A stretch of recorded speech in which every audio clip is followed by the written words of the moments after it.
लोगों के यहाँ ओवरऑल अगर आप देखेंगे बाजार के अंदर भी, तो हमारे यहाँ कुछ सीजन ऐसी होती है जहाँ पे मिसाल के तौर पर खरबूजा चल रहा है, टमाटर निकला हुआ है, गन्ने का सीजन है, कुछ इस तरह के फसल का सीजन है, तो मार्केट के अंदर आपको चहल पहल नजर आएगी। ठीक है, बाजारों के अंदर आपको रश नजर आएगा, तो देखेंगे कि लोग ज्यादा चीजें खरीद रहे हैं, गाड़ियां ले रहे हैं।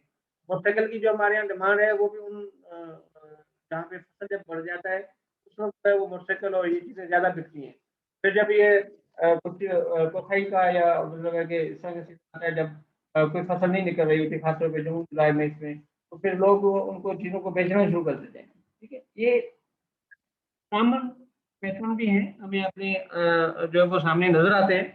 पर उसको अगर हम एजुकेशनली जब एकेडमिकली स्टडी करते हैं तो हम ये देखते हैं कि ओवरऑल जब हमारे लोगों की डिमांड जो है और फिर इनकम जब इंक्रीज होती है तो उनकी जो मुख्तलिफ कमोडिटी के हवाले से जो डिमांड्स हैं वो भी चेंज हो जाती हैं। ठीक है, उसको जब मेजर करना चाहते हैं तो हम उसको कहते हैं जो है वो इसी फार्मूले के तहत सेम हम उसको मेजर करते हैं।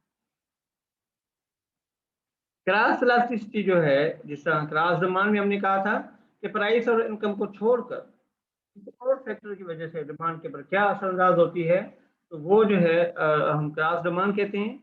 यही वजह है कि क्रॉस इलास्टिसिटी में भी हम ये समझते हैं कि percentage change in quantity demanded of a specific good with respect to the percentage change in the price of another related good. ठीक है, किसी और जो गुड है उसके हिसाब से उसकी डिमांड में क्या फर्क पड़ता है। ठीक है, यानी ओवर गुड उसका सब्स्टिट्यूट भी हो सकता है, वो गुड उसका जो है कॉम्प्लीमेंट्री गुड भी हो सकता है, उसका जो है कोई और राइवल गुड भी हो सकता है। ठीक है, तो मैंने सीएनजी और पेट्रोल की बात की थी। जब पेट्रोल बढ़ता है तो सीएनजी की डिमांड जो है पेट्रोल की डिमांड कम हो जाती है और सीएनजी की डिमांड बढ़ जाती है। और जब पेट्रोल सस्ता होता है तो लोग जो है वो ज़्यादा से ज़्यादा पेट्रोल यूज़ करते हैं, सीएनजी कम यूज़ करते हैं।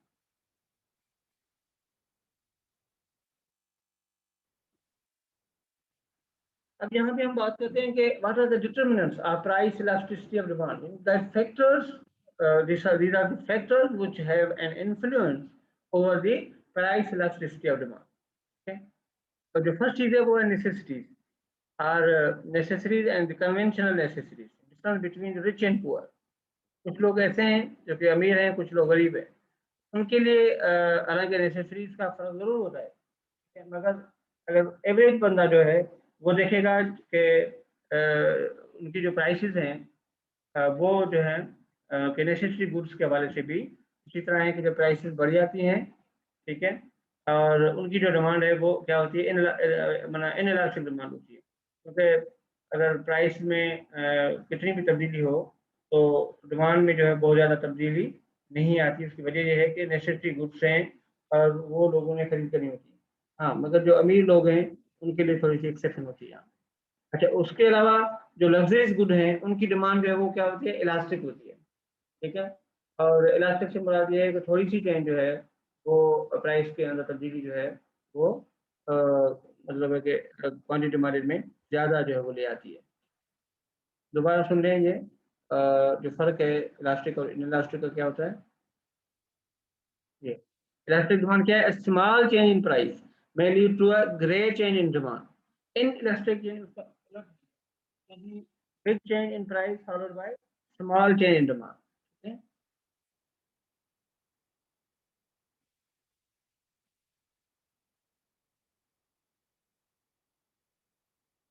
लग्जरीज गुड्स कौन से होते हैं, जो कि नेसेसरी गुड्स नहीं है मगर वो हमारे यहाँ हमारी सहूलत के लिए हम यूज करते हैं।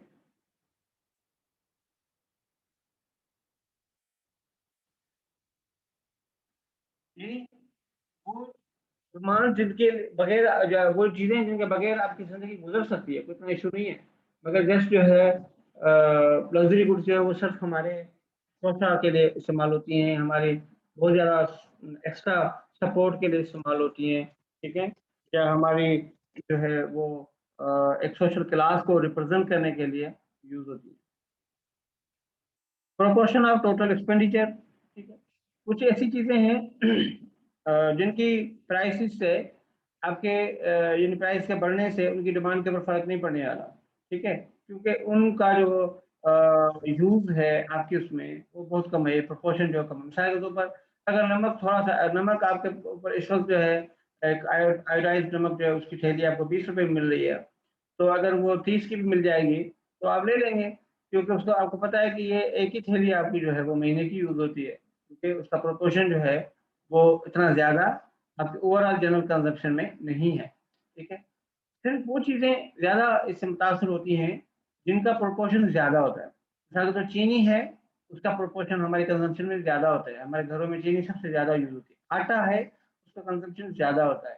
ठीक है, इसी के लिए घी है, ऑयल है, जो हमारे वो उनका ज्यादा होता है। ग्रोसरी है, उनका प्रोपोर्शन ज्यादा होता है। ठीक है, तो जिन प्रोडक्ट्स का प्रोपोर्शन आपके ओवरऑल एक्सपेंडिचर में ज्यादा हो, वो जो है उनकी वो जो है वो असरदार होती हैं प्राइस की तब्दीली उनके ऊपर। अदरवाइज जो है वो जो जिनका पोर्शन थोड़ा हो, प्राइस की तब्दीली उनकी डिमांड के ऊपर असरअंदाज नहीं। और कुछ चीजें हैं सब्सटीट्यूट, अगर किसी चीज का सब्सटीट्यूट मौजूद है तो भी एक चीज की प्राइस की तब्दीली उसकी डिमांड के ऊपर बहुत ज्यादा फर्क नहीं डालती। ठीक है, और उसका वजह यह है कि लोग जो है वो इजीली शिफ्ट हो जाते हैं। हम ये एक आगे पढ़ेंगे, शिफ्ट इन डिमांड। ठीक है, तो शिफ्ट क्यों हो जाते हैं कि हम एक चीज बढ़ गई है तो हम उसको छोड़ देते हैं, शिफ्ट कर देते हैं।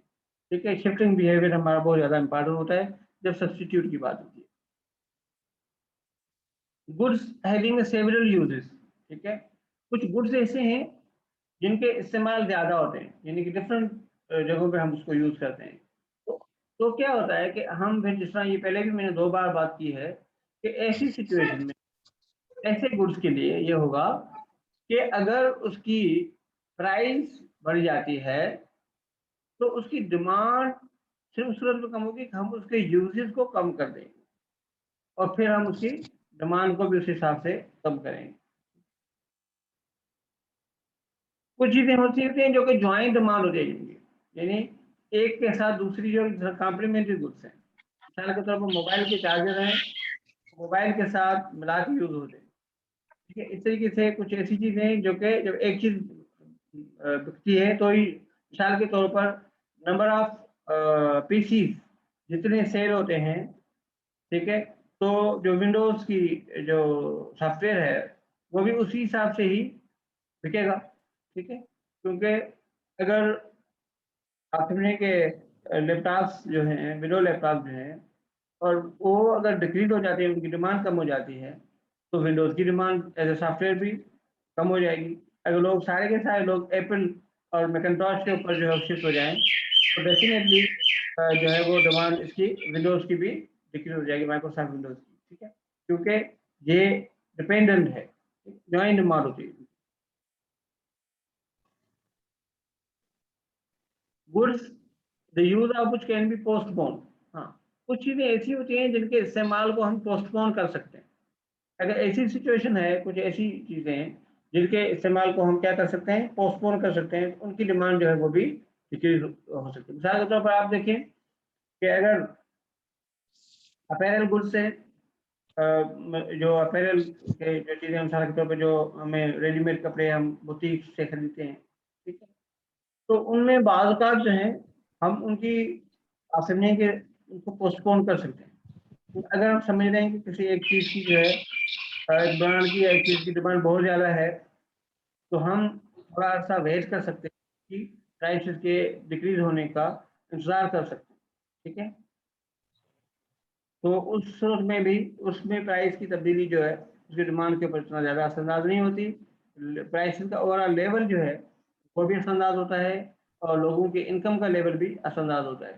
तो एक चीज़ ध्यान में रखिएगा, there is no any hard and fast rule as to which commodity has an elastic demand and which has an inelastic demand, based upon the data which is provided to you, whether the condition and in a particular group of the consumers, what was the impact of the price change on the quantity demanded in a particular period of time by the particular group of consumers.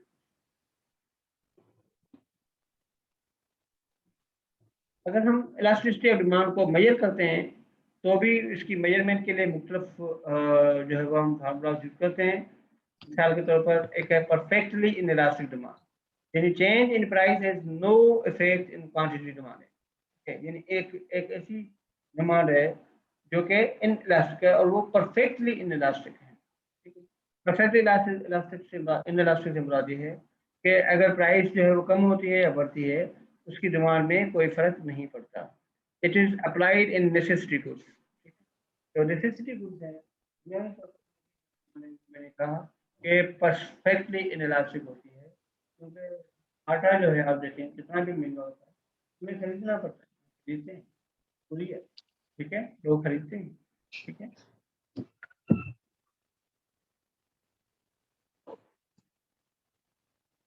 अब क्या है इसकी कि अगर देखें अगर यहाँ पे प्राइस जो है पहले ये थी और इंक्रीज हो गई, ये आ गई और उसके लिए क्वांटिटी डिमांड जो है वो बिल्कुल चेंज नहीं हुई, पहले भी उतनी ही थी और बाद में भी उतनी ही रही। तो ये इसको हम कहते हैं परफेक्टली इन इलास्टिक डिमांड।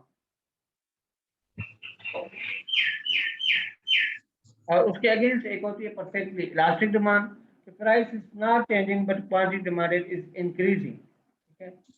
और ये उस वक्त में होती है कि जब प्राइस में कोई तब्दीली नहीं हो रही मगर क्वांटिटी डिमांड जो है वो इंक्रीज हो रही है, ठीक है। एक है unit elasticity of demand when change in price is equal to change in quantity demand, ठीक है। यानी चेंज जो है वो बिल्कुल क्या है बराबर है। अगर प्राइस 1 से प्राइस 2 तक आई है और तो उसका जो पोर्शन है वो भी सेम है और जो प्राइस Q1 से Q2 का जो पोर्शन है वो भी सेम है। अब यहाँ पे आ जाएंगी रिलेटिवली इनइलास्टिक और रिलेटिवली इलास्टिक डिमांड्स, जिसमें change in price is more corresponding to change in quantity demand is less, ठीक है। यहाँ पे इनइलास्टिक से मुराद ये है कि जो अगर प्राइस में जो तब्दीली है वो ज्यादा है और उसके मुकाबले में क्वांटिटी में जो तब्दीली है वो थोड़ी सी कम है। अब यहाँ पे तब्दीली से मुराद इंक्रीज भी हो सकती है, डिक्रीज भी हो सकती है, समझ आ रही है। तब्दीली से मुराद तब्दीली है, ये नहीं है कि इंक्रीज या डिक्रीज, मतलब दोनों सूरतें हो सकती हैं, ठीक है। अब यहाँ उसकी जो है वो ये होगी फार्मूले के हिसाब से, मिसाल के तौर पर जो है चेंज इन क्वांटिटी जो है वो है 0.4 और चेंज इन प्राइस इज 0.8। तो आप ये देखें कि चेंज इन प्राइस क्या थी, ज़्यादा है और जो चेंज इन क्वांटिटी है वो कम है, ठीक है। प्राइस इंक्रीज हुई है P1 से P2 तक, ठीक है, और क्वांटिटी जो है वो भी Q1 से Q2 तक आई है, डिक्रीज हुई है। अगर आप वो जो इंक्रीज का पोर्शन वो ज़्यादा है और डिक्रीज का पोर्शन जो है वो कम है, इसको हम कहते हैं परफेक्टली इनइलास्टिक। इलास्टिक डिमांड क्या है, change in price is less corresponding to change in quantity demand is more, ठीक है। यानी जहाँ चेंज प्राइस में तब्दीली थोड़ी सी हुई है मगर डिमांड में तब्दीली क्या है वो ज्यादा हुई है। सेम अगर कहें कि 0.8 अगर क्वांटिटी डिमांड में चेंज हुई है और प्राइस में चेंज हुई 0.4, तो यहाँ आप देख रहे हैं प्राइस में जो है तब्दीली थोड़ी हुई है, क्वांटिटी डिमांड में जो तब्दीली है वो ज्यादा हुई है। ये भी कुछ कुछ सूरत में हो सकती है, किसी जगह थोड़ी सी सस्ती हो लोग उसको ज्यादा लेके आएंगे क्योंकि उस सूरत में जब उसके अल्टरनेट यूजेज ज्यादा है, हमारी बात अल्टरनेट यूजेज जो है वो ज्यादा होते हैं तो हम जो है वो उनको से और ज्यादा बेनिफिट ले लेते हैं। तो ये सवाल यहाँ पे ये पैदा होता है कि हम इस प्राइस इलास्टिसिटी को यूज कहाँ करते हैं, इसको स्टडी क्यों करें भाई, ठीक है। हमें ये पता है कि प्राइस बढ़ेगी तो कीमतें कम होंगी, प्राइस कम होगी तो कीमतें बढ़ेंगी, बस इतना काफी है। हम इलास्टिसिटी को क्यों बढ़ें, इलास्टिक क्या है, इनइलास्टिक क्या है, परफेक्ट इनइलास्टिक क्या है, रिलेटिवली इनइलास्टिक क्या है, कितनी बढ़ाओगे कितना पोर्शन तब्दीली आएगी तो डिमांड में कितनी तब्दीली आएगी, इसको ज्यादा पढ़ने की करते तो हैं मगर इसकी प्रैक्टिकल इम्प्लीकेशन प्रैक्टिकल यूजेस कहाँ है। तो आप देखेंगे गवर्नमेंट का मुख्तलिफ मरहलों में उसको पेश करती है।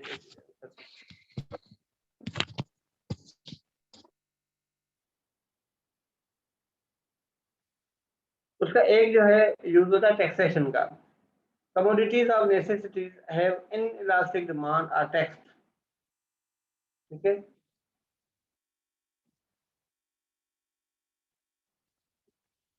यानी ऐसे जो है वो कमोडिटीज जिनकी डिमांड जो है वो सेम रहनी है, प्राइस को तब्दीली के बावजूद भी, तो वहाँ गवर्नमेंट जो है ज़्यादा से ज़्यादा टैक्स लगाकर लोगों से पैसे बटोरती है। आप देखें कि पेट्रोल जो है, पेट्रोल में सबसे ज़्यादा टैक्स का रेशो है, टैक्स का शेयर है। वजह क्या है कि पेट्रोल कितना भी महंगा होगा, लोग उसको ज़रूर यूज़ करेंगे। लोगों की मजबूरी है। आपने एक जगह से दूसरी जगह ट्रैवल होना है, करना है। अगर आप अपनी गाड़ी में नहीं जाते तो दूसरे मतलब पब्लिक ट्रांसपोर्ट में जाओगे। पब्लिक ट्रांसपोर्ट के ऊपर भी आपको पता है उसके किरायों के ऊपर भी इज़ाफ़ा होता है, जो है जैसे आप पेट्रोल बढ़ाते हो, ठीक है? तो वहाँ आपने देखा आए दिन आईएमएफ या दूसरे इदारे जो हैं, वो गवर्नमेंट को ये कह रहे होते हैं कि आप इसके ऊपर टैक्स लगाओ, ठीक है? ज़्यादा से ज़्यादा टैक्स लगाओ, ये इस वजह से होता है, ठीक है? टैक्स या अगर किसी सूरत में, जैसा मैंने पहले एग्ज़ाम्पल दी थी, अगर कंज़म्पशन को डिक्रीज़ करना हो, तो भी गवर्नमेंट टैक्स लगा के उसकी प्राइस को इंक्रीज़ कर, ठीक है? बाकी जब इलास्टिक हो, जब मतलब इलास्टिक जो हो, कमोडिटी की प्राइस जो है, तो उस वक़्त जो है वो यूज़ करती है कि जब आप उसकी कंज़म्पशन को इंक्रीज़ करना चाहते हैं।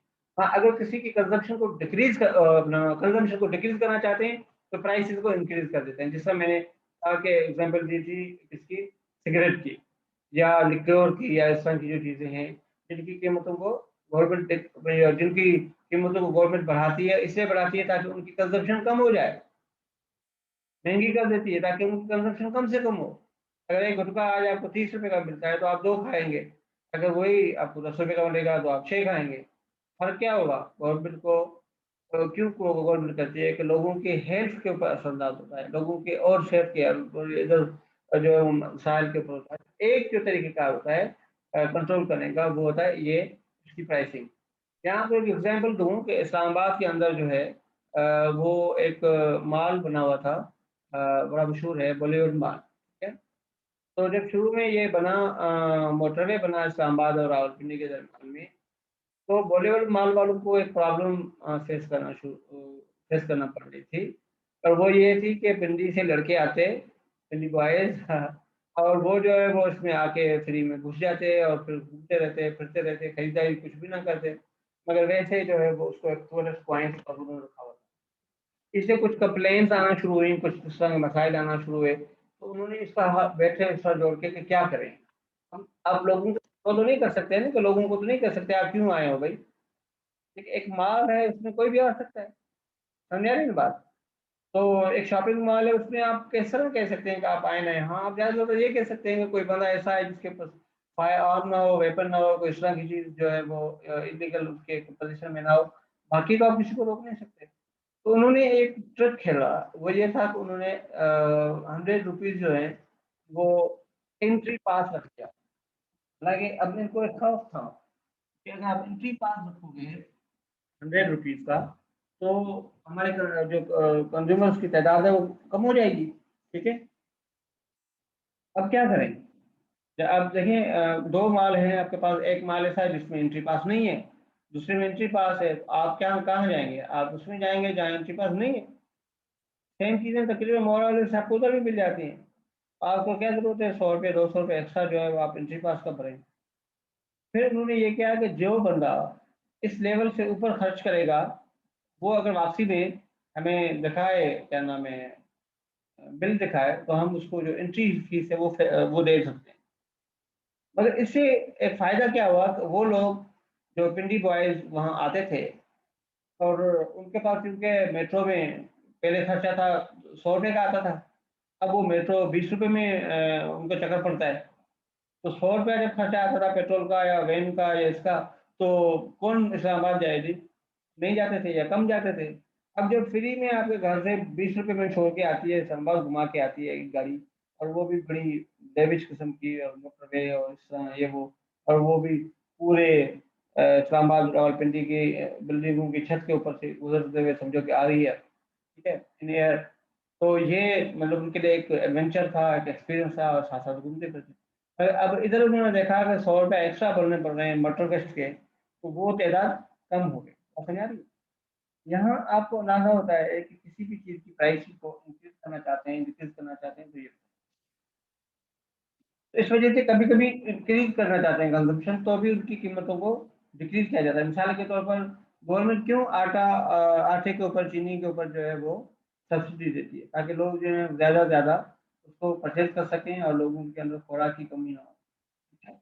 लोग जो है गवर्नमेंट जो है क्यों फीस जो है वो एजुकेशनल इंस्टीट्यूट की डिक्रीज कर देती है, ताकि ज़्यादा से ज़्यादा लोग जो है वो हायर एजुकेशन हासिल कर सकें। ठीक है? तो ये एक मेजर जो है वो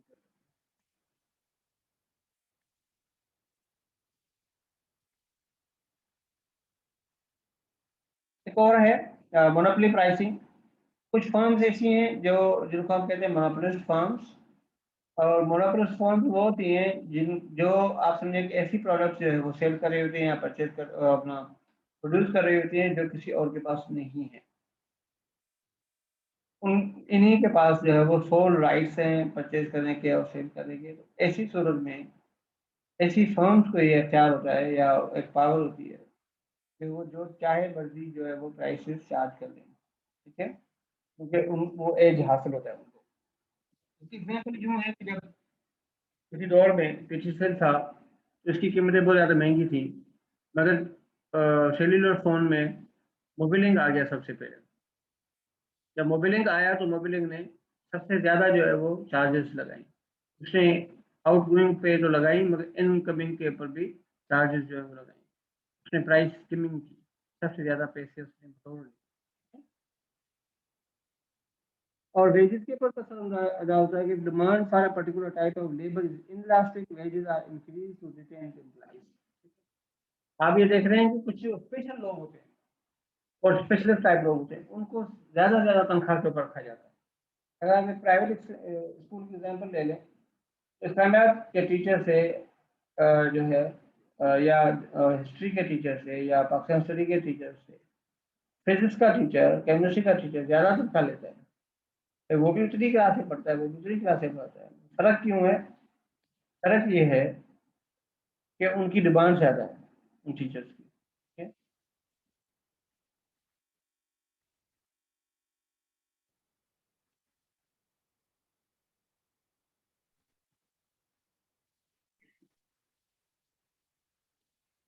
और ये आखिरी कुछ स्लाइडें हैं, आखिरी स्लाइड है बच्चे। तो एक और चीज़ जो है इसका प्रैक्टिकल यूज़ में हम स्टडी करते हैं टोटल और मार्जिनल रेवेन्यू। जब प्राइस जो है उसमें जो चेंजेस आती हैं तो क्वांटिटी चेंज होती है। इससे मेन तौर पर आपके रेवेन्यू के ऊपर भी फ़र्क पड़ता है। ठीक है? क्योंकि रेवेन्यू की जो फार्मूला है वो है प्राइस मल्टीप्लाइड बाय क्वांटिटी। ठीक है?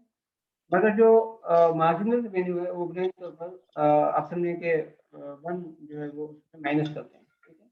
मिसाल के तौर पर अगर आपकी प्राइस 10 है तो क्वांटिटी डिमांडेड कितनी हुई 1। ठीक है? तो टोटल रेवेन्यू जो है वो आपने कितना जनरेट किया? 10 रुपीज़।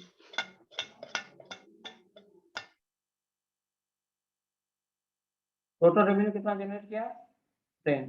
1 multiplied by 10। यानी क्वांटिटी मल्टीप्लाइड बाय प्राइस या प्राइस मल्टीप्लाइड बाय क्वांटिटी। अगर प्राइस 10 से 9 हुई, आपकी क्वांटिटी डिमांडेड इंक्रीज होगी, 1 से 2 हो गई।